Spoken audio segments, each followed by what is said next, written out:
মানে গোখাদ্যের দাম বৃদ্ধি পাওয়ায় ন্যায্য মূল্য পাওয়া নিয়ে শঙ্কায় রয়েছেন তারা। এদিকে গত বছরের তুলনায় এবছর গরুর দাম একটু বেশি বলে মনে করছেন ক্রেতারা। সাতক্ষীরা প্রতিনিধি আসাদুজ্জামান আসাদের পাঠানো তথ্য ছবিতে নাজমুল নিশানের ডেস্ক রিপোর্ট। গত কয়েক বছর ধরে ভারত সীমান্ত দিয়ে অবৈধ পথে গরু আসা বন্ধ থাকায় দেশি ও সংকর জাতের পশু পালনে আগ্রহ বাড়ছে সাতক্ষীরার খামারিদের।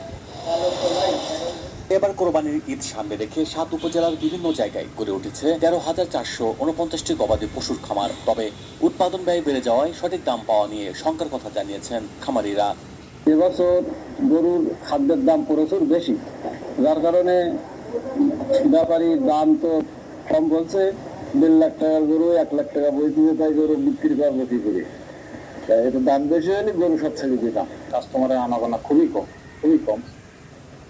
এজন্য আমরা মানে সংশয়ের মধ্যে আছি যে আসলে লাভ হবে কিনা। এদের এখন সময় আছে, মোটামুটি ভালো বেচাকেনা হবে আশা আছে। স্বাস্থ্যসম্মত কোরবানির পশু নিশ্চিত করতে বিভিন্ন প্রস্তুতি নেওয়ার কথা জানিয়েছেন প্রাণী সম্পদ কর্মকর্তারা।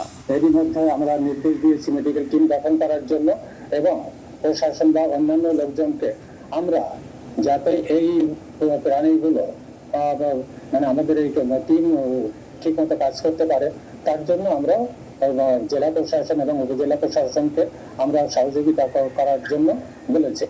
সরকারি অনুদান ও সহায়তা বাড়লে দেশে পশুপালনে নতুন উদ্যোক্তা তৈরির পাশাপাশি এই খাতটি স্বয়ংসম্পূর্ণ হবে বলে আশা খামারিদের।